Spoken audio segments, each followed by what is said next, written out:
Parfait. Alors, bonjour à toutes et à tous. Ça me fait plaisir de voir qu'il y a autant de monde dans cet atelier. Je vais commencer par me présenter rapidement. Alors, je suis Marine Vesson. Je suis ingénieure de recherche et d'expertise dans la division environnement du CSTB, Centre scientifique et technique du bâtiment. Je travaille de manière générale, bon, ça fait maintenant un peu plus de 6 ans que je suis au CSTB. Je travaille sur les thématiques d'analyse de cycle de vie, bien évidemment, à l'échelle des produits, avec la base de données INES, à l'échelle des ouvrages, des bâtiments. Et je suis notamment très concernée, à minima, par la future réglementation, la RE 2020, dont vous allez entendre parler, je pense, moult fois aujourd'hui. Donc ceci mis à part, moi sinon je me déplace en skateboard, en vélo, en transport en commun et j'essaye de faire en sorte de bâtir, on va dire, un monde meilleur à minima sur le plan environnemental. Bon, une fois que je vous ai dit ça, ça n'explique pas pourquoi je me suis levée à 4 h du matin ce matin pour être devant vous. Aujourd'hui, ce qu'on va faire, c'est on va discuter de ce que sont les ACV pour analyse de cycle de vie. Alors déjà, première chose, je vais faire un tout petit sondage. Est-ce que dans la salle, les personnes qui ont déjà entendu parler de l'analyse de cycle de vie peuvent lever la main, s'il vous plaît? Ok, quasiment tout le monde, très bien. Ceux qui en ont déjà fait une ou plusieurs peuvent lever la main? Très bien, parfait. Bon, ça me permet de visualiser un petit peu le niveau de votre de l'audience, entre guillemets.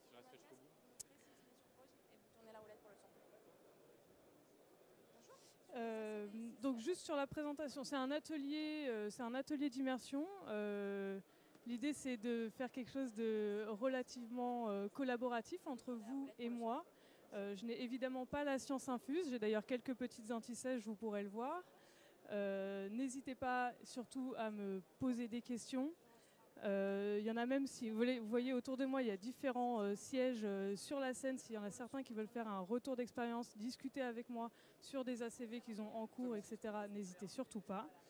Et moi, sinon, ce que je vous propose, c'est pour commencer, j'allais vous faire une petite présentation de l'analyse de cycle de vie, mais comme beaucoup dans cette salle ont déjà eu des expériences d'analyse de cycle de vie, je ne sais pas si c'est le plus pertinent. Donc je peux faire quelque chose de très rapide, juste pour remettre tout le monde à niveau. Comme ça, on est tranquille. Les personnes qui sont complètement perdues comprendront quand même les quelques termes barbares que je vais utiliser. Et après, on passera plus largement du temps en échange entre vos questions et les réponses que j'espère pouvoir vous apporter. Donc vraiment rapide, mais je vais faire l'histoire de l'ACV, le contexte, et je vais un peu me focaliser sur la méthode pour bien qu'on comprenne pourquoi c'est là, pourquoi on en parle aujourd'hui, pourquoi c'est dans la RE 2020, etc. On peut discuter de l'analyse de cycle de vie du coup dans le secteur de la construction, les principaux outils qu'on peut avoir aujourd'hui, que ce soit en termes de logiciels, en termes de données, et puis moi, ce qui m'intéresse, c'est surtout la dernière partie, c'est et aujourd'hui, l'ACV, c'est quoi et qu'est-ce que vous en faites et comment on peut discuter ensemble. Donc, très simple, l'analyse de cycle de vie, qu'est-ce que ça nous permet de faire? Ça nous permet d'identifier les principales sources d'impact, de potentiellement arbitrer ce qu'on appelle des déplacements de pollution et d'éclairer ou d'accompagner des choix techniques pour faire a priori le choix le plus vertueux sur le plan environnemental. Donc pour rappel, juste la présentation est filmée, vous aurez à disposition les éléments graphiques sur le site, donc normalement vous aurez tout ce qu'il vous faut. Donc l'idée c'est vraiment de savoir où agir, pas forcément comment agir hélas, mais à minima où agir pour être plus vertueux. Donc l'ACV, qu'est-ce que ça concerne? L'ACV, ça concerne plusieurs éléments. Ça peut être juste un bien, un produit de construction, une brique par exemple. Ça peut être quelque chose de plus gros, un bâtiment, un système, un écoquartier, ces choses comme ça. Ça peut être aussi des services, la mise à disposition des Vélib dans Paris. C'est un service qui peut être traité par le biais de l'analyse de cycle de vie. Évidemment, l'analyse de cycle de vie a ce qu'on appelle un corpus normatif. Pourquoi ? Tout simplement pour que tout le monde fasse les mêmes choix dans le même cadre, entre guillemets. Donc on en a à différents niveaux. Au niveau de l'analyse de cycle de vie en tant que telle, avec des grandes étapes qu'on verra plus tard.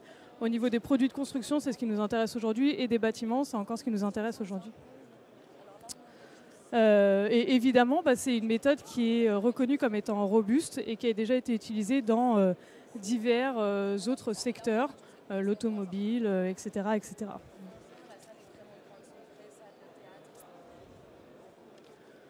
Donc, l'analyse de cycle de vie, je vous ai parlé d'étapes tout à l'heure, on l'a définie selon 4 étapes principales, qui sont ici. La première qui permet de définir l'objectif et le champ de l'étude. C'est ici qu'on va parler, donc, pour ceux qui connaissent, d'unité fonctionnelle. C'est ce qui va nous permettre à la fin de comparer un produit par rapport à un autre. Il faut qu'on ait une unité fonctionnelle qui soit comparable. On ne peut pas comparer 1 mètre cube d'isolant à 10 mètres carrés de laine de roche. Il faut que ce soit 1 mètre cube de 1 mètre cube pour une résistance thermique donnée, etc., etc. Donc tout ça, ça passe par le biais de l'unité fonctionnelle.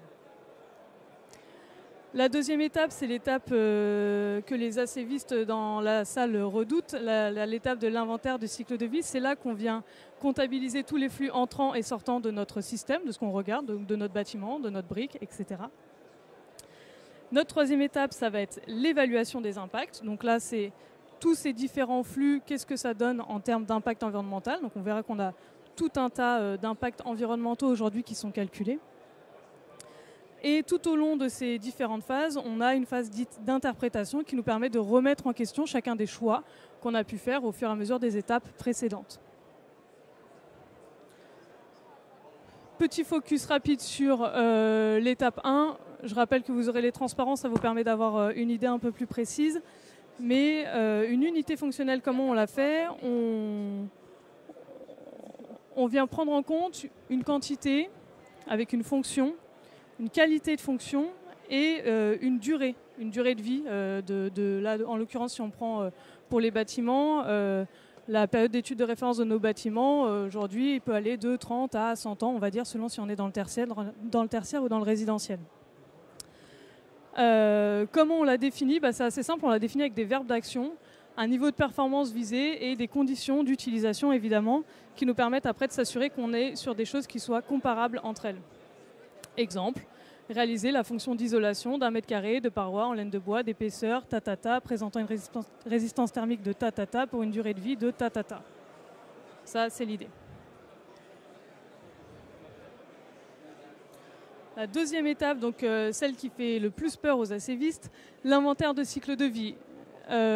Globalement, c'est une sorte de bilan comptable de tout ce qui rentre dans le système et tout ce qui sort. Tout ce qu'on vient mettre dans notre système, pour fabriquer ma brique, j'ai besoin de tel matériau, j'ai besoin de consommation d'énergie pour que ça passe sur mon process, j'ai besoin de ceci, j'ai besoin de cela. On fait la somme de toutes ces choses-là. Et de la même manière, on regarde tout ce qui est émis, donc dans l'eau, dans l'air, dans le sol, en termes de pollution, etc., de toutes ces étapes de fabrication. Fabrication, utilisation, fin de vie, etc. Donc ça, c'est vraiment l'étape la plus longue, la plus chronophage quand on réalise une ACV. Donc une fois qu'on a chacune de ces étapes, là par exemple à l'échelle d'un bâtiment, comment on récupère ces informations, comment on fait ce bilan comptable entre guillemets, on va avoir des informations sur nos quantités d'eau et d'énergie qu'on a consommées dans notre bâtiment. Donc ça, vous l'avez, vous avez des factures par exemple, des choses comme ça. On connaît les produits de construction qu'on a mis en place dans notre bâtiment. Pour ça, on a des documents type DPGF, DQE, certaines factures, certains bons de commande. On a une information sur nos consommations d'énergie. Donc pour ça, on a notamment le calcul RT. On peut avoir aussi des factures, on peut avoir tout un tas d'éléments. Et donc c'est ça qui va nous permettre de faire notre bilan de tout ce qui rentre dans notre bâtiment. Pour avoir ensuite du coup un inventaire de cycle de vie complet. Donc c'est pas très sexy, je dois l'avouer, mais ça reste un tableau Excel avec des flux. Et c'est la base de l'analyse de cycle de vie. Tous ces flux de matière qu'on a, de gaz, etc., qu'on a traités, on les fait passer dans, on va dire, dans un outil d'ACV bâtiment pour ensuite avoir les impacts sur l'environnement, donc selon certains critères. Les impacts sur l'environnement, aujourd'hui, dans les différentes normes d'ACV dont on a parlé un petit peu précédemment, il y en a quasiment une trentaine. D'accord ? Je ne vais pas tous les détailler aujourd'hui. Évidemment, tout le monde sait, ici, je pense, que le réchauffement climatique est le plus à la mode, en tout cas en ce moment, celui qu'on va le plus regarder. Mais on en a d'autres, hein, la production des déchets, ça notamment pour l'économie circulaire, la consommation d'eau, c'est aussi des choses qui sont importantes, les consommations d'énergie, évidemment. Voilà, tout un tas d'impacts environnementaux. Et comment on passe de ces flux de matière à ces impacts environnementaux, à ces indicateurs environnementaux? Tout simplement, on a ce qu'on appelle des facteurs de caractérisation. Donc ça, c'est tout à fait défini dans les normes, etc. C'est juste qu'on va dire, bon, bah voilà, le réchauffement climatique, c'est la somme de tel flux, tel flux, tel flux. C'est le CO2, c'est le méthane, c'est les COV, etc., etc. Et on considère que, dans la norme, que le méthane équivaut à X fois un flux de CO2. Et donc, on vient sommer toutes ces choses-là. Et on a à la fin des indicateurs et un impact environnemental. Donc là, pour l'exemple du réchauffement climatique. Donc c'est exactement identique pour tous les indicateurs des normes. Hein. Ne vous inquiétez pas, je ne vais pas aller détailler ce tableau, mais au moins vous les avez, c'est pour le savoir. Vous l'aurez dans les différentes diapositives si vous voulez les revoir pour la suite. Juste pour dire qu'on a des indicateurs dits d'impact environnementaux, des indicateurs dits d'utilisation des ressources, d'autres des catégories de déchets et enfin des flux sortants.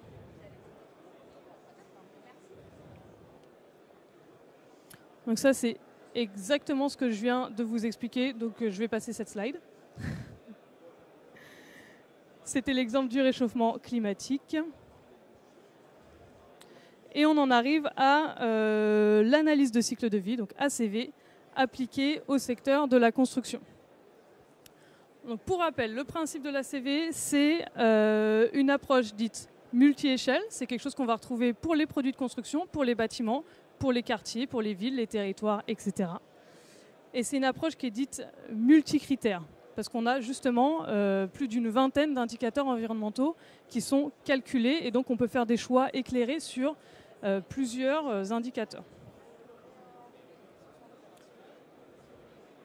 Pour pouvoir faire une ACV correctement, évidemment, il faut connaître un petit peu toutes ces étapes dont je vous ai parlé précédemment et savoir surtout comment bien collecter les données, parce que vous verrez que c'est quelque chose de relativement clé sur l'aspect pratique d'une analyse de cycle de vie. Donc là, je fais juste une toute petite aparté sur, dans l'analyse de cycle de vie appliquée à la construction. Je vais faire un focus sur les produits de construction en tant que tels. Pourquoi je le fais ? Parce que je pense qu'au cours de la journée ou même de manière générale, vous allez entendre plein de barbarismes type DED, FDES, PEP, INIES, RE 2020, etc., etc. Donc autant qu'on mette tout à plat maintenant. Il est 10h du matin. Après, vous serez parés pour la journée et puis on n'en parlera plus. Donc, au niveau du secteur de la construction, pour les produits de construction, on a des données type FDES pour fiche de déclaration environnementale et sanitaire, ou PEP pour profil environnemental produit, d'accord ? Donc, qui sont des données spécifiques émises par les industriels ou des syndicats qui regroupent plusieurs industriels. D'accord ? C'est une démarche volontaire du fabricant qui vient déposer par la suite sa donnée dans aujourd'hui la base INIES. Ça, c'est une chose. INIES, c'est une base de données de produits de construction et d'équipements. Dans cette base INIES, on vient retrouver également ce qu'on appelle des données environnementales par défaut. D'accord ? Ces données environnementales par défaut, elles sont apparues à partir de fin 2016, au moment du lancement de l'expérimentation du label E+C-, d'accord, énergie positive, réduction carbone. Et donc ce sont des données qui ont été mises à disposition par le ministère, qui sont des données donc par défaut, donc qui sont majorantes par rapport à des données de syndicats ou d'industriels, et qui ont une règle commune de calcul. On vient prendre à peu près à chaque fois les mêmes hypothèses. On prend des hypothèses dites majorantes sur, par exemple, le transport entre l'usine et le chantier. On vient prendre des hypothèses majorantes sur la consommation d'énergie sur le process de fabrication, des choses comme ça. Donc toutes les informations qui concernent les données environnementales par défaut, vous retrouvez la méthodologie exacte sur le site bâtiment énergie carbone du ministère. Donc n'hésitez pas à les consulter si vous avez un peu plus d'éléments. Vous pouvez aussi me poser des questions, je vous répondrai avec plaisir. Et donc avec CFDES, CPEP et ces données environnementales par défaut, on a à chaque fois une approche cycle de vie complet, hein, donc de l'extraction des matières dont on a besoin pour fabriquer notre produit jusqu'à la fin de vie de notre produit, et peut-être même ce qu'on appelle le module D, ce qui est au-delà de la frontière du cycle de vie du produit, c'est-à-dire si on veut réutiliser, réemployer un matériau par exemple. Donc, tout ceci est calculé dans CFDES, PEP et données environnementales par défaut, DED. Donc aujourd'hui, dans la base IGNIES, on a un peu plus de 1200 FDES, quasiment 1000 données environnementales par défaut, presque 1000 aussi données d'équipement, profils environnementaux produits. Et en plus de ça, on a aussi des données qui correspondent à des données dites de service, qui sont mettre à disposition 1 kWh d'électricité pour le chauffage, pour la climatisation, etc. etc. Donc tous ces éléments-là, vous les retrouvez dans la base IGNIES que je vous invite à consulter, bien évidemment.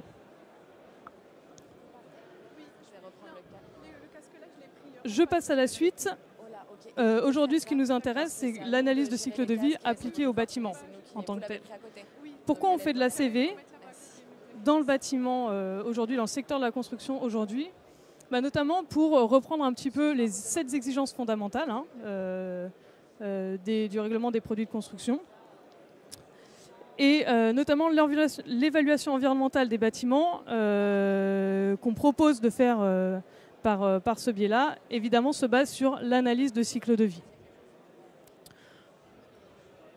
Donc là, juste en haut, c'est le cycle de vie d'un bâtiment, de l'extraction des ressources à l'utilisation, fin de vie, etc., etc.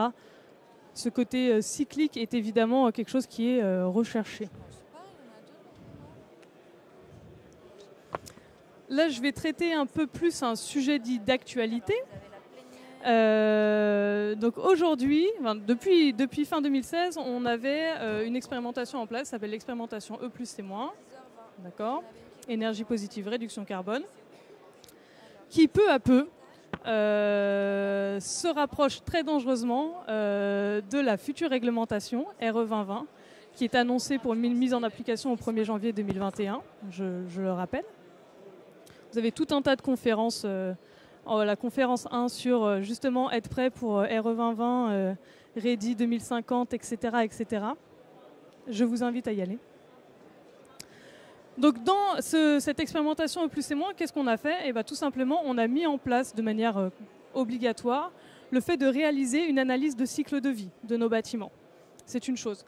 Donc à partir de cette expérimentation E+C-, beaucoup d'acteurs se sont formés à l'analyse de cycle de vie, ont réalisé des analyses de cycle de vie, ont bien pris en main l'analyse de cycle de vie pour certains, ont bien compris les problèmes qui sont derrière l'analyse de cycle de vie aussi. Et c'est un petit peu pour ça que vous êtes là aujourd'hui, j'en suis sûre. Et donc, tous ces éléments-là, ça nous a permis notamment d'avoir un retour d'expérience relativement solide pour pouvoir construire la future réglementation. Petit aparté encore, juste sur ce que représente un calcul en analyse de cycle de vie, il n'y a rien de plus simple. Autant sur la partie thermique, j'ai quelques collègues dans la salle, ou anciens collègues, qui savent qu'un calcul thermique, c'est bien plus simple que juste des multiplications et des additions. Quand on fait de l'analyse de cycle de vie, c'est pas pour dévaloriser mon travail et votre travail, mais vraiment c'est très très simple. C'est un produit scalaire et des additions. On a une quantité de matériaux qu'on multiplie par une donnée environnementale et on a des impacts. On ne va pas plus loin que ça, on les somme entre eux et point barre. C'est juste pour vous remettre un petit peu le contexte qu'il y a derrière. C'est vraiment relativement simple, donc tout réside dans le choix de la donnée. Ça, c'est une première chose, et surtout avoir les bonnes quantités de matériaux. C'est uniquement en français, ça vous permet d'entendre. Je suis revenue en arrière, mauvais bouton. Dans l'analyse de cycle de vie appliquée au secteur du bâtiment, aujourd'hui, on vient prendre en compte ce qu'on appelle 4 contributeurs différents. Le premier contributeur qu'on va avoir, c'est le contributeur produits de construction et équipement, tout en haut en vert à l'écran. Donc qui vient se positionner sur toutes les phases du cycle de vie de notre bâtiment, parce que évidemment on a besoin de fabriquer nos produits, on va les utiliser une fois qu'ils sont mis en place dans le bâtiment, et on va les démonter et faire en sorte de valider entre guillemets leur fin de vie à la fin. Donc ils se retrouvent un petit peu partout sur notre frise chronologique de notre cycle de vie de bâtiment. Ça, c'est notre premier contributeur. Le deuxième contributeur, ce sont les consommations d'énergie qui viennent juste ponctuellement sur la phase d'usage de notre bâtiment. C'est quand on a des usagers de notre bâtiment dans notre bâtiment qu'on a des consommations d'énergie, et c'est ça qu'on vient comptabiliser. Exactement la même chose pour les consommations d'eau. Consommation, rejet d'eau, c'est sur la phase d'usage de notre bâtiment. On a des usagers dans notre bâtiment qui consomment et qui rejettent de l'eau. On vient récupérer ces informations-là. Et dernier contributeur qui est pris en compte, donc, et dans l'expérimentation plus et moins, et a priori dans la future réglementation, le contributeur chantier, plutôt chantier de construction, qui vient ici prendre en compte, donc sur la phase de construction, toutes les consommations d'eau, d'énergie, d'engins, mobilier, du chantier en particulier.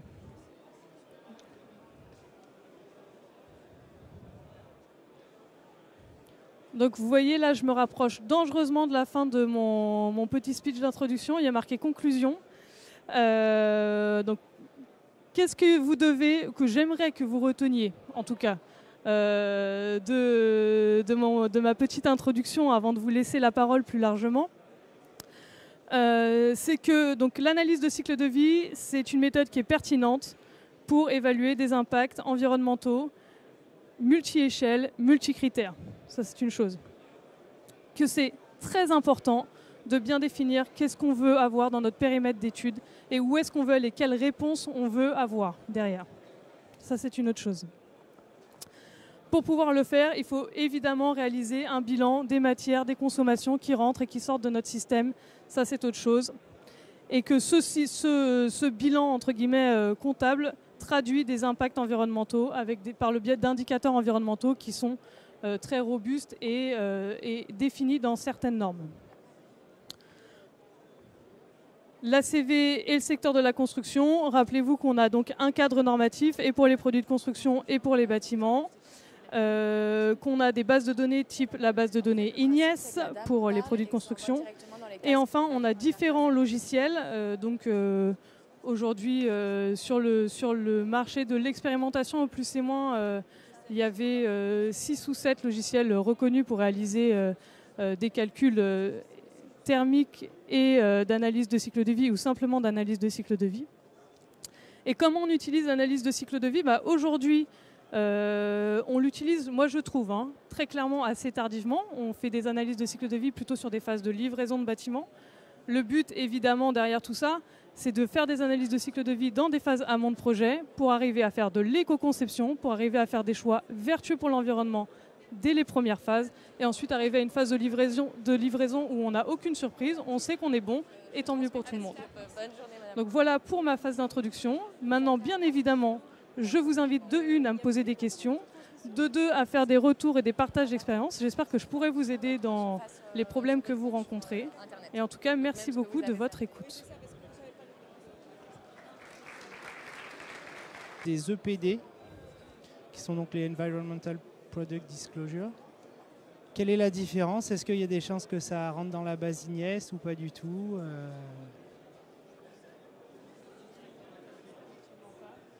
Alors je reprends la main, effectivement. Oula, c'est très bizarre de m'entendre. Alors, les EPD, en fait, c'est le terme... je vais enlever. c'est le terme générique pour les déclarations environnementales de produits. On parle d'EPD notamment quand on est au niveau européen. Donc des EPD, on en a en Allemagne, en Italie, en Espagne, etc., etc. Dans la base IGNES, en fait, les FDES et les PEP, ce sont des EPD un peu spécifiques. Pourquoi elles sont spécifiques? Parce que, évidemment, comme nous sommes de bons Français, nous avons ajouté des caractéristiques complémentaires à ces EPD, notamment sur le volet sanitaire, le volet confort. On a ajouté aussi 2 indicateurs qui sont spécifiques à la norme française, qui sont la pollution de l'eau et la pollution de l'air. Donc en fait, les FDES et les PEP, ce sont des EPD pimpés à la française, j'ai envie de vous dire. Donc ça, c'est une première chose. Après, évidemment, il y a des travaux qui sont en cours entre la base IGNES et les plateformes européennes, donc les différentes autres bases de données européennes, pour pouvoir accueillir des EPD de ces bases européennes dans la base IGNES. Par contre, ça demande une petite mise à jour, entre guillemets, de la donnée pour justement ajouter tout ce que la France demande en complément. Mais il y a de gros travaux en cours justement, notamment avec Ecoplatform, l'association Indata, donc, qui est européenne et qui fait en sorte d'avoir des formats harmonisés et de faire des échanges de PD entre les différents pays européens.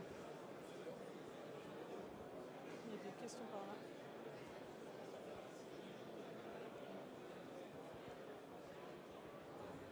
Merci. Ah oui, c'est bon, ça marche. Bonjour, Philippe Mispouillet, BE3C, on est bureau d'études. Une question concernant la phase... C'est vrai que c'est très désagréable de s'entendre. Une question concernant la phase travaux.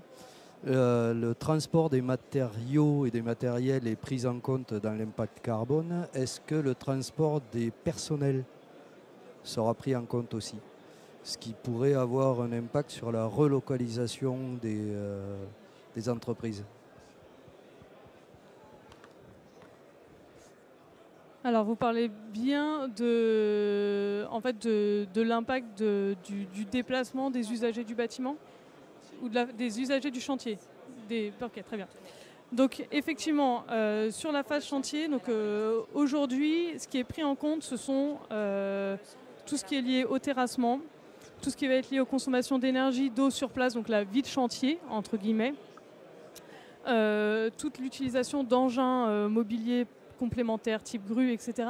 Mais le déplacement en tant que tel, effectivement, des personnes qui travaillent sur le chantier n'est pas aujourd'hui pris en compte dans l'étude. C'est une très claire amélioration qu'il faut porter. Ce qu'il faut savoir juste sur le chantier, c'est que la phase de chantier, elle est prise en compte en fait un petit peu en 2 temporalités. Il y a par ce biais de ce contributeur chantier qui vient vraiment évaluer la vie de chantier, j'ai envie de dire, le chantier en tant que tel. Et aussi dans nos FDES et dans nos PEP, on a évidemment déjà dans le total cycle de vie de notre produit de construction, on a la mise en place de notre brique. Par exemple, on va nous dire la brique, il faut l'installer de telle manière avec tel produit complémentaire. Et ça, c'est déjà pris en compte dans la FDES ou dans le PEP. Donc, on fait bien attention à ne pas avoir de double comptage entre cette phase-là, qui est déjà comptabilisée au niveau des produits de construction et équipements, et la phase de construction de chantier qui est vraiment là juste sur la vie de chantier en tant que telle. Mais effectivement, le déplacement du personnel de chantier, entre guillemets, n'est aujourd'hui pas dans le périmètre d'étude.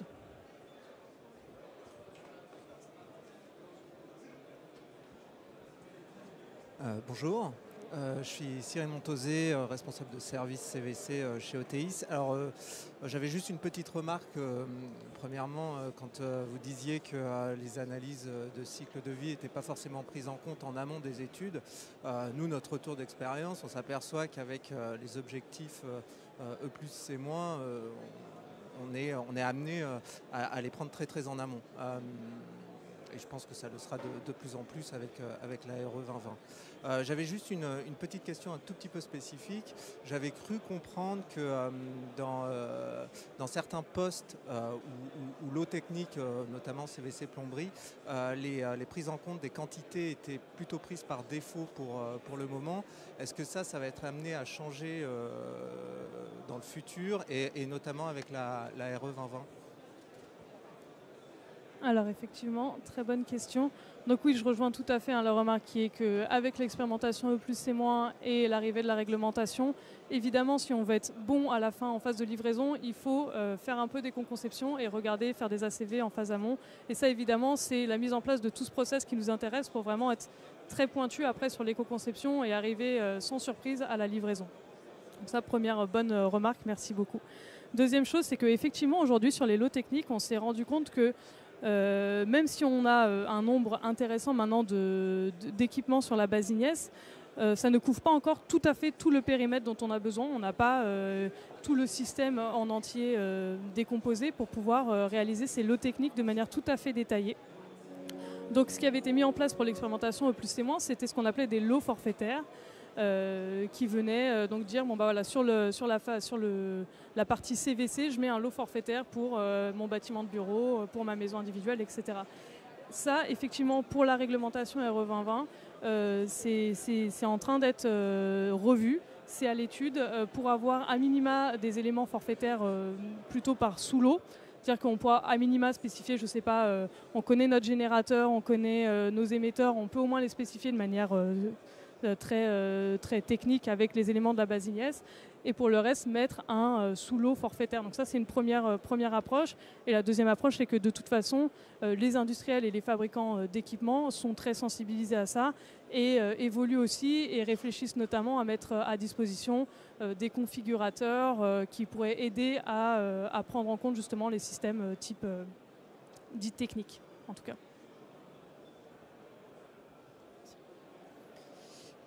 Bonjour, Clément Le Saint, Martin Calais, donc je représente un constructeur hors site. Ma question concerne l'expérience, le retour d'expérience de E+C-.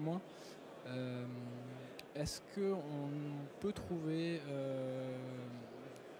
une analyse qui aurait été faite sur les principes constructifs, enfin, alors je vais être plus précis, l'impact de chaque étape du cycle de vie? Évidemment, ça va dépendre beaucoup de la catégorie de bâtiment et du principe constructif utilisé, mais est-ce qu'il y a un retour d'expérience fait là-dessus et des données qui puissent être consultables?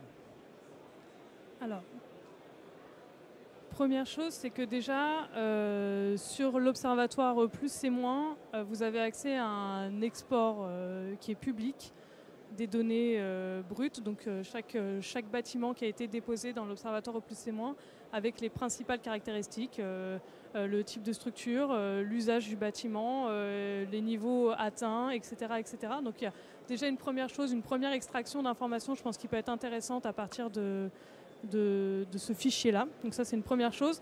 Deuxième chose, évidemment, l'Observatoire E+C- a été observé. Il y a eu différentes analyses qui ont été faites, qui pour l'instant ont été présentées seulement au comité technique de cet observatoire E+C-, donc avec quand même un panel assez large, on va dire, de personnes impliquées dans ce comité technique.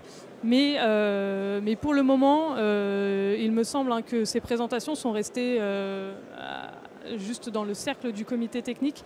Mais il est prévu effectivement d'avoir des communications plus du type de l'observatoire BBC et Finergie pour avoir des informations et que vous puissiez avoir un peu de retour d'expérience justement sur cette expérimentation E+C-.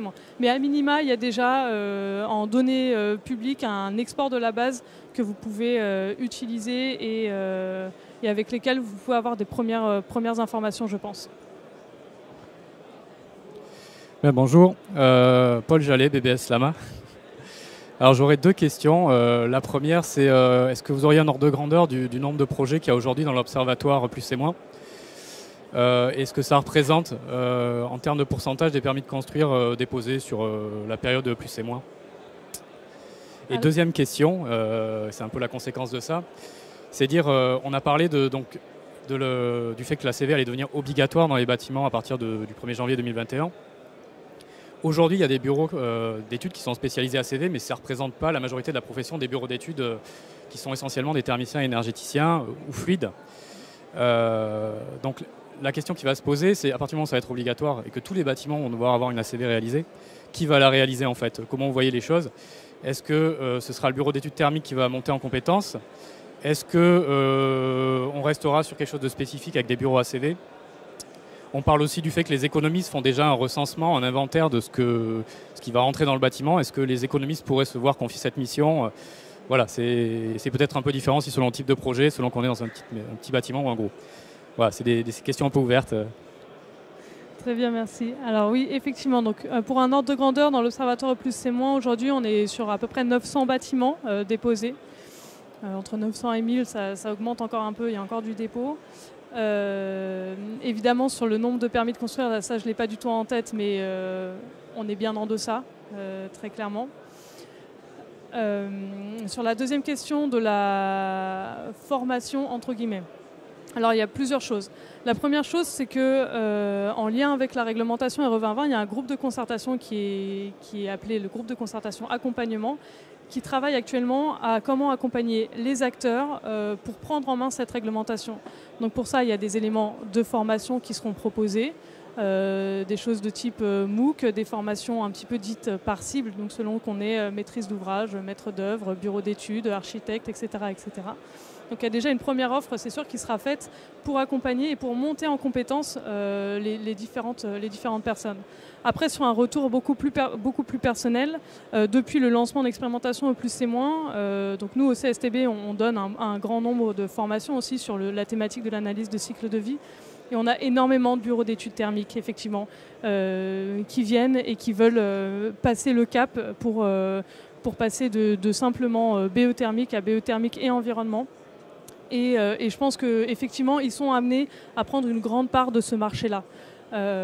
Parce que déjà, ils ont en main des informations qui sont très importantes pour l'analyse de cycle de vie bâtiment. Ils sont en capacité de mettre en relation les deux études. On a aussi des économistes et des archis qui viennent sur ces formations pour se dire que voilà, ils seront en capacité aussi de faire ce pas-là. Mais vraiment, majoritairement, ce sont des bureaux d'études thermiques.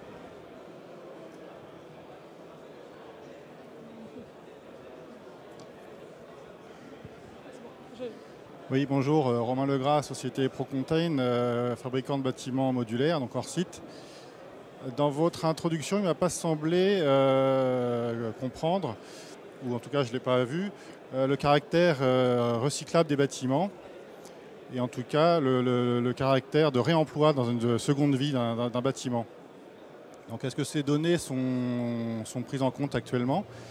Ou est-ce qu'elles ont vocation à être prises en compte dans le futur, dans l'évolution de la RE 2020 ? Merci. Alors, merci pour cette question. Alors, effectivement, aujourd'hui, tout ce qui va être lié au réemploi, au recyclage, etc., on en parle surtout au niveau des produits de construction. C'est-à-dire que dans les produits de construction, dans une FDES, dans un PEP, on est en capacité, par le biais d'une phase de cycle de vie qui s'appelle le module D, donc en dehors du cycle de vie complet, de valoriser ce type d'approche. Donc une tuile terre cuite, par exemple, va annoncer dans sa FDES que en fait, elle peut être réutilisée telle qu'elle sur un autre bâtiment en fin de vie, etc., etc. Donc ça, au niveau des produits de construction et des équipements, effectivement, on a déjà quelque chose en place. Au niveau du bâtiment en tant que tel, ça c'est quand même une autre question. Et aujourd'hui, on va dire que la façon dont c'est traité est relativement est très très simpliste. Et c'est comme ça que ça avait été traité pour le moment aussi dans l'expérimentation E+C-, et c'est une façon de s'améliorer, mais c'est de se dire que tout ce qui est réemployé, c'est zéro impact. Pas d'impact environnemental. On ne prend même pas la phase de transport, de ceci, de cela. Aujourd'hui, on est sur une simplification massive, hein, on est d'accord, mais où justement on tend à dire que tout ce qui est réemployé, on est sur du zéro impact de la matière réemployée. Donc au niveau du bâtiment, en tant que tel, j'avoue que je ne sais pas aujourd'hui comment ça sera pris en compte dans la réglementation. C'est dans les questions qui sont encore remontées, c'est dans les questions qui sont aussi en cours d'étude aujourd'hui par le groupe de travail de modélisateurs qui travaille donc actuellement sur des variantes de bâtiments avec la méthode RE 2020, etc. pour justement ensuite fixer la méthode puis les seuils qui seront associés. Mais j'avoue que là, je suis un petit peu démunie face à votre question. Je n'ai pas d'idée aujourd'hui. Je sais qu'on fait des simplifications. Et est-ce qu'au niveau du bâtiment, on ira jusque-là ? Je ne sais pas.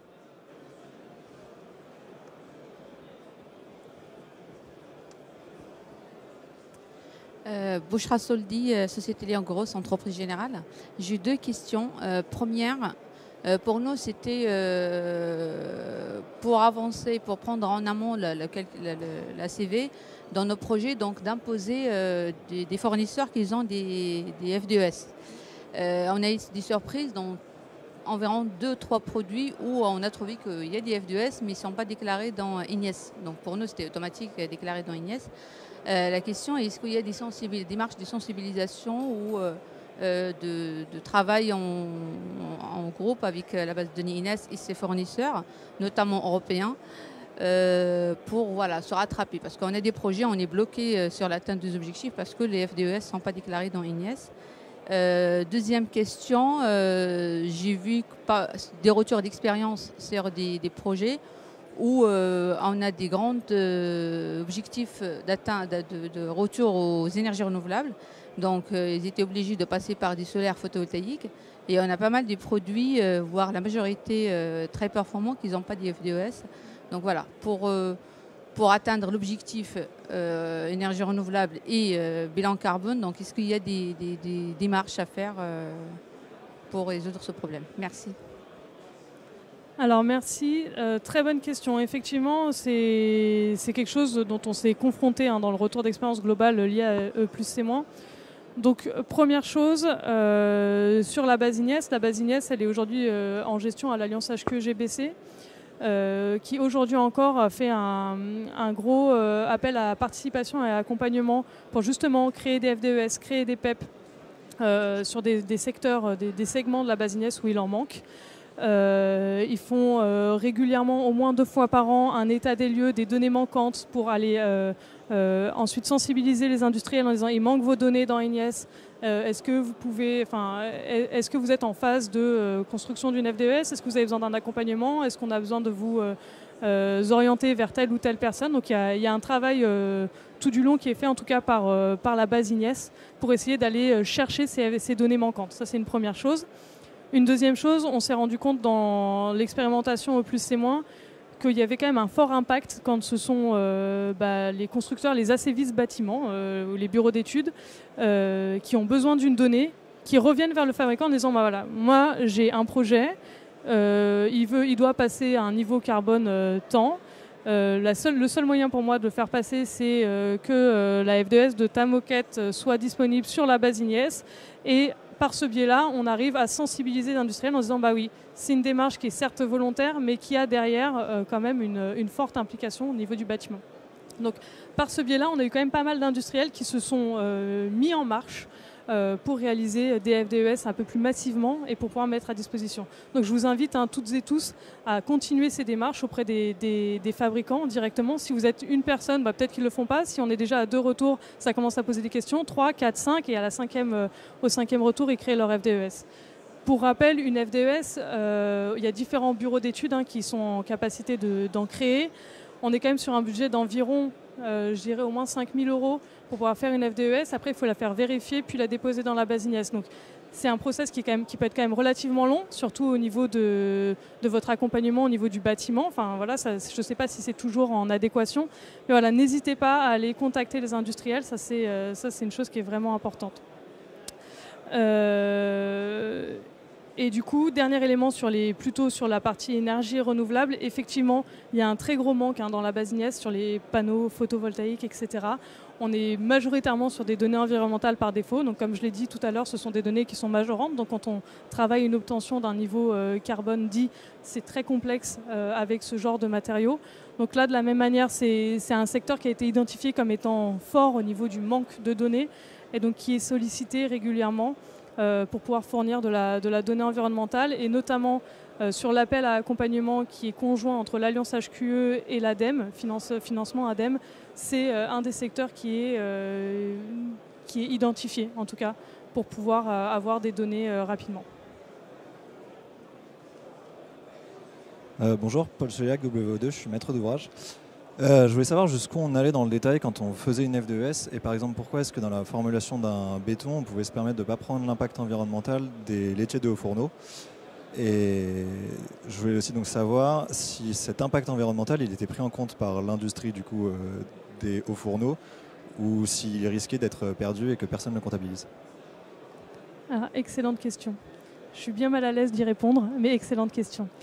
Effectivement, aujourd'hui, les laitiers de haut fourneau, c'est pour tout acéviste produit vraiment un grand malheur, entre guillemets. C'est une question qui perdure, de savoir qui prend l'impact. Le béton, l'acier, etc. C'est à peu près les mêmes questions quand on arrive en fin de vie et qu'on dit mon béton armé, je le concasse, je prends mes granulats de béton et j'en refais des routes. Moi, l'acier, je le récupère, je le refonds, j'en fais une poutrelle. De la même manière, les deux industries entre guillemets se revoient la balle en disant ah bah non c'est toi qui concasse, ah bah non c'est toi, du coup moi je récupère juste le produit.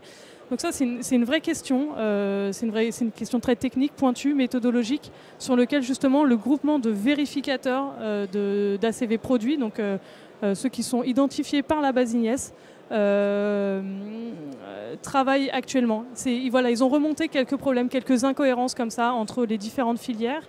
Il y a des travaux en cours d'harmonisation justement entre les filières.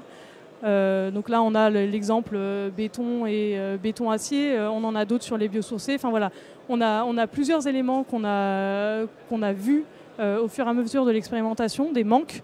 Et ce groupe de vérificateurs est là pour faire des propositions, faire des amendements aux différentes normes justement, pour qu'on soit sûr de comptabiliser les choses et que ça ne parte pas, entre guillemets, dans la nature.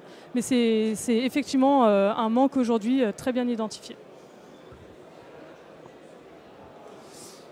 Bonjour, Damien Cuny, Startup Epiderm. J'ai une question sur l'interprétation des FDES, c'est une question très pratique.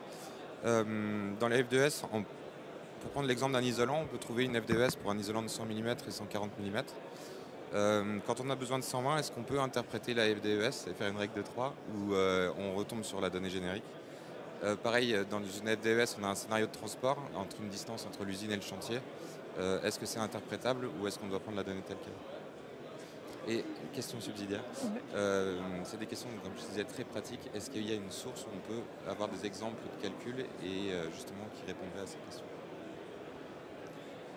Alors, je vais commencer par la deuxième question, du coup, celle sur le transport. Alors aujourd'hui, sur le transport, c'est pas exploitable en l'état. Clairement, on prend les scénarios qui sont décrits dans la FDES. C'est l'un des éléments d'amélioration. Il y a certains éditeurs de logiciels potentiellement qui peuvent se positionner sur ce sujet-là, vraiment sur des phases d'éco-conception, pas sur des choses réglementaires, mais pour justement fabriquer avancer sur le côté ressources locales, etc., etc. Mais on est quand même déjà sur un niveau qui est bien au-dessus et en termes d'impact environnemental de cette phase transport par rapport aux produits de manière générale, puis du produit par rapport à l'ACV bâtiment, on est sur vraiment du POUIEM, donc c'est pas quelque chose qui est prioritaire aujourd'hui. Donc ça c'est la première chose. J'en ai perdu votre première question, je réfléchis 2 minutes. Ah oui, l'épaisseur, merci. Donc aujourd'hui, il y a eu des règles qui ont été faites pour O+, C-, effectivement, où quand on n'avait pas un produit de la bonne épaisseur, normalement il fallait aller chercher la donnée environnementale par défaut. Au fur et à mesure de l'expérimentation, notamment quand il y a eu les financements de l'ADEME dits OBEC qui ont un petit peu du coup fédéré plusieurs analyses de cycle de vie, etc. Il avait été entendu de pouvoir prendre à minima la donnée qui est juste au-dessus. C'est-à-dire que si on est sur une épaisseur de 120, d'être en capacité de prendre la donnée 140 telle qu'elle, en gardant la même quantité, donc sans extrapolation de règle de 3 ni quoi que ce soit, mais au moins de ne pas se reporter directement la donnée environnementale par défaut, qui pour le coup est très pénalisante, très majorante. Donc ça c'est une chose. Effectivement ces règles-là, elles sont amenées à être revues et bien explicitées pour la réglementation, avec vraiment quelles données je dois prendre en premier selon tel et tel cas de figure.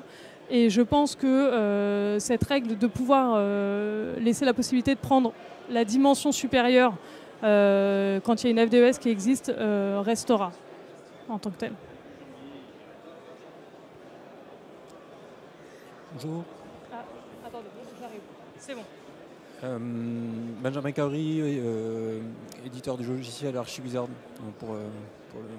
notamment avec un volet E+, C-. Une question sur la méthodologie.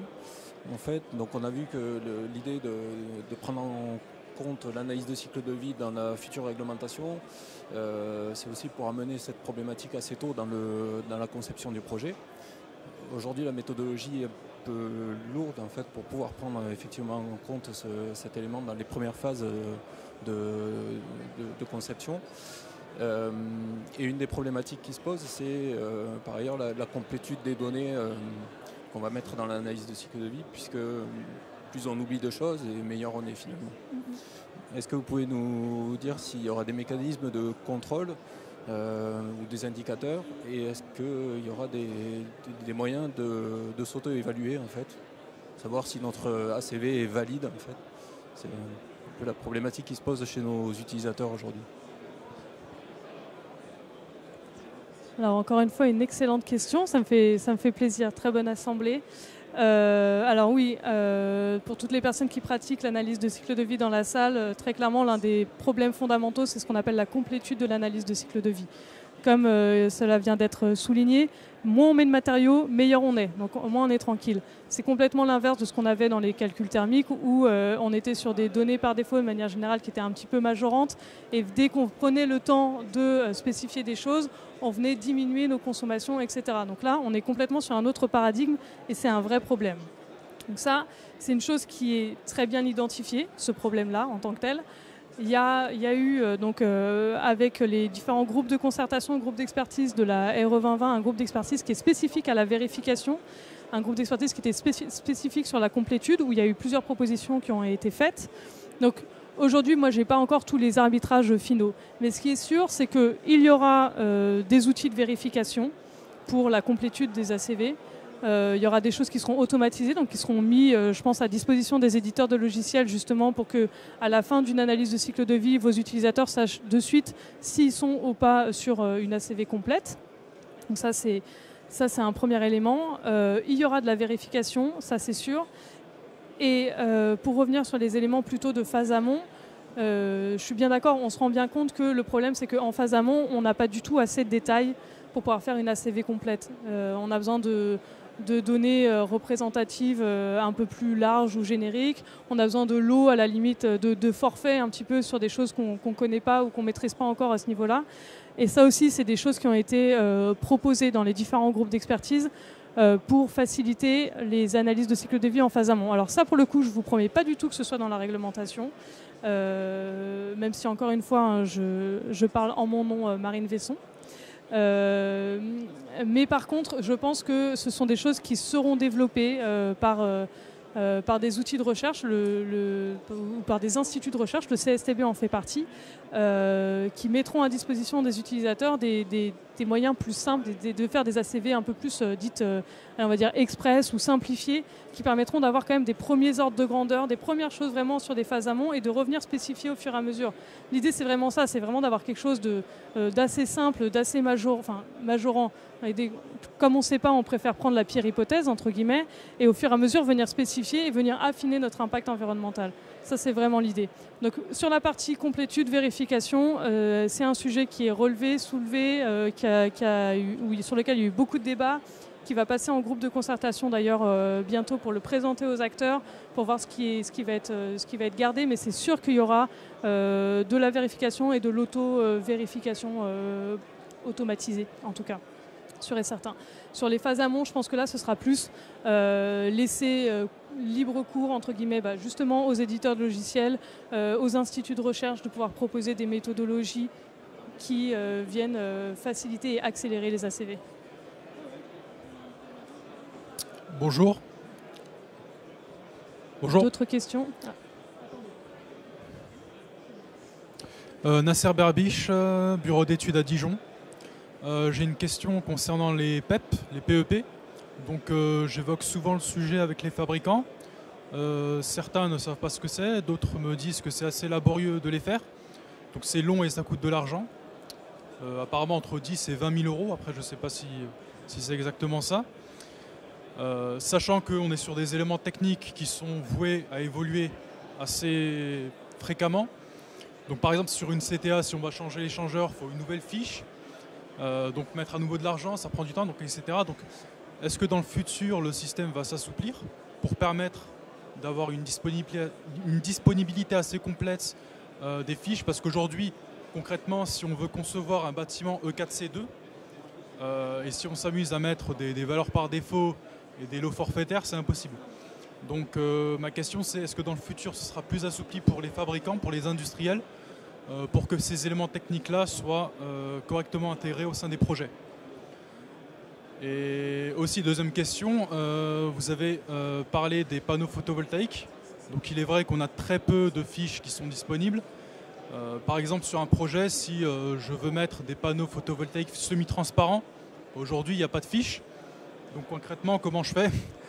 Donc voilà, merci. Alors, c'est bon, vous m'entendez? Alors, la première réponse sur le côté assouplissement, très clairement, je pense que ce sera non. La volonté, c'est vraiment d'avoir des FDES, des PEP qui soient homogènes, de la même qualité, avec un système de vérification. Donc la réponse ne sera pas dans l'assouplissement. Par contre, la réponse, elle peut être dans le fait de mettre à disposition des configurateurs où c'est facile justement de venir changer un échangeur sur une PEP globale. C'est d'accompagner les filières industrielles type PEP avec des financements complémentaires pour les aider à réaliser ce type de données. Donc juste, je ne l'ai pas précisé, mais les FDES et les PEP, il y a une durée de vie de 5 ans. Hein. Donc tous les 5 ans, on est obligé de les revoir et de refaire une donnée. Donc ça peut être un process qui est bien plus simple. Hein. Une fois qu'on a fait toute la première partie déjà pour sa première FDES, on a un petit peu moins de travail à faire pour la deuxième. Mais ça n'empêche que c'est quelque chose d'obligatoire. Tous les 5 ans, on doit revérifier et refaire notre FDES PEP. Donc, je pense que la réponse, elle sera plutôt là-dessus. Mais j'entends bien le problème des industriels aujourd'hui avec une enveloppe de base une addition de base qui est relativement salée, sans trop comprendre encore aujourd'hui justement jusqu'où ça va et pourquoi on en a vraiment besoin. C'est-à-dire que tant que la réglementation n'est pas là, ils ont un petit peu de mal à comprendre que on en a besoin pour atteindre certains seuils, certains niveaux. Et ça, c'est un petit peu le côté complexe. La deuxième question, donc oui, sur les panneaux photovoltaïques, etc. Donc aujourd'hui, telles que les règles sont faites, en tout cas pour E+C-, donc là encore, je dis encore que sur la RE 2020, ce sera revu et ce sera bien explicité, mais quand on n'a pas de données, on fait une demande de données environnementales par défaut et on ne prend pas en compte, on ne peut rien mettre, entre guillemets, donc on ne met pas de données, tout simplement. Donc ça veut dire que votre ACV bâtiment est amputé d'une partie des produits ou des équipements qui la concernent. Et donc on est bien d'accord que ça fait un biais très important sur l'impact final de notre bâtiment. Mais c'est comme ça que ça se construit au fur et à mesure. C'est-à-dire qu'au début, en 2016, quand on a commencé l'expérimentation E+C-, il y avait 800 FDES, 300 PEP et 300 DED. Aujourd'hui, on est plutôt à 1500 FDES, 800 PEP, 1000 DED.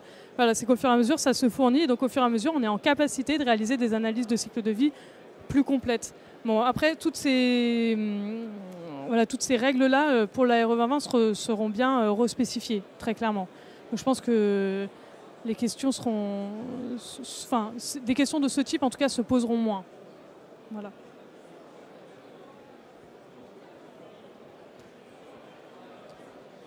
Bonjour, Sandrine Cassan, donc côté maîtrise d'ouvrage. Moi, j'ai un questionnement sur comment on peut gérer la CV en phase chantier. Alors notamment au regard des changements de produits qu'on rencontre assez régulièrement sur les phases chantier. Parce que ça paraît difficile de refaire une ACV chaque fois qu'on change un produit, d'autant qu'on cadre les marchés sur les ACV plutôt en amont des projets. Donc ça impliquerait d'avoir idée du nombre de modifications qu'on va faire avant de lancer le chantier. Ça paraît un peu difficile. Donc voilà, je ne sais pas si vous avez des pistes méthodologiques sur le sujet. Mais...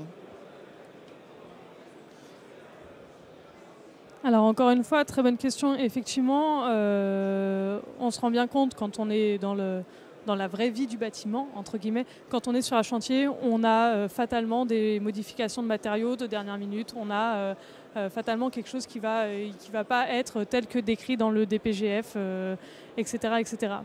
Donc aujourd'hui, le parti pris, Et encore une fois, la RE 2020 est une première étape, hein. Mais aujourd'hui, le parti pris, c'est de dire que ces modifications-là sont mineures au regard de l'ACV. C'est-à-dire qu'on change un isolant d'une certaine marque pour un isolant d'une autre marque. Eh ben, on va considérer que si c'est sur la même résistance thermique, à peu près la même épaisseur, de toute façon, l'impact environnemental vraiment de cet isolant, eh ben, quand on l'a pris en compte avec nos DPGF, etc., bah, on considère qu'on est dans le bon ordre de grandeur. Donc effectivement, c'est un petit peu difficile à entendre quand juste avant, je vous dis il faut avoir quelque chose d'hyper spécifique, il faut connaître son produit au millimètre près. Ça, j'entends bien qu'il y a une dissociation, une sorte de schizophrénie des personnes qui rédigent la méthode. Mais voilà, aujourd'hui, c'est sûr qu'on n'est pas en capacité d'envoyer des vérificateurs sur le chantier, sur tous les chantiers, vérifier un par un les matériaux qui ont été mis en place. Déjà, en termes de temporalité, vous vous rendez bien compte que c'est quasiment infaisable. Il y a des choses qui ne sont pas visibles. Il y a des, enfin, voilà. Donc, pour le moment, en tout cas, le parti pris, c'est ça. Alors après, toutes les discussions sur vraiment comment va être vérifiée l'analyse de cycle de vie, de la phase de livraison, pour la RE 2020 sont aujourd'hui encore complètement ouvertes, hein. Donc moi, en tant que tel, je ne connais pas du tout le process qui sera mis en place. La seule chose que je peux dire, c'est ce que j'ai dit tout à l'heure, hein, c'est que c'est sûr qu'il y aura des façons de vérifier sa complétude d'ACV de manière automatisée, etc. sur les outils. Mais vraiment entre l'ACV pratiqué de manière théorique, entre guillemets, et la mise en place sur le chantier, la vie pratique, aujourd'hui, je ne sais pas comment ça peut être fait. Il y a des gens qui sont tout à fait du côté où il faut envoyer quelqu'un sur le chantier, aller vérifier, reprendre les bons de commande, etc., etc. Donc vous imaginez bien le coût qui est impacté derrière. À l'inverse, il y en a d'autres qui sont plutôt du type, bon bah voilà, on va rester sur quelque chose de théorique. C'est déjà une première information, c'est un premier pas en avant et au fur et à mesure, on s'améliorera. Voilà, moi aujourd'hui, je n'ai pas du tout ce que ça peut impliquer, mais c'est effectivement une très bonne remarque qui a déjà été remontée du coup sur ces différents groupes d'expertise.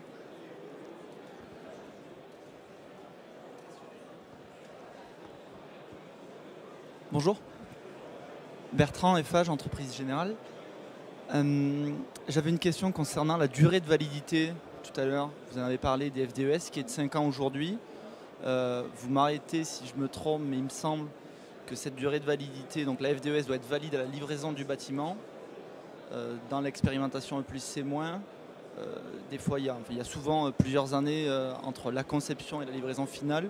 Est-ce que ça, dans la RE 2020, c'est amené à évoluer sur la durée propre de la FDES, ou sinon le fait d'avoir simplement une FDES valide à la conception et pas forcément à la livraison? Alors ce sont effectivement des choses qui vont être prises en compte dans la RE 2020. Je pense que ce qui va être dit, c'est on est en capacité de fournir une analyse de cycle de vie à un moment donné, enfin à un instant T par rapport à la base Ignace. C'est-à-dire que si on a commencé à faire notre analyse de cycle de vie il y a 2 ans, parce que c'était la phase de conception, et ben, il y a 2 ans, il y avait tel et tel et tel FDES qui étaient disponibles, qui sont peut-être plus disponibles aujourd'hui, mais on considère que comme on l'a fait il y a 2 ans et que c'était au moment de la conception, alors d'accord, elle pourra rester. Par contre, ce qui est quasiment sûr, c'est que entre les phases de conception et les phases de livraison, il y aura une demande de mise à jour de notre ACV qui sera faite. Évidemment, il y a des choses qui auront changé dans le projet, etc. Et donc ça, voilà, juste les dates d'études, pour moi, vont figer aussi les dates à laquelle on peut utiliser les FDES. Donc ça, c'est quasiment sûr. Après, quel laps de temps on va laisser, ça moi, j'en ai pas idée. Et le fait de devoir faire une mise à jour, ça me paraît quasiment obligatoire. Mais il y aura bien cette prise en compte justement de la validité de la FDES et la temporalité des projets en tant que tels. Ouais.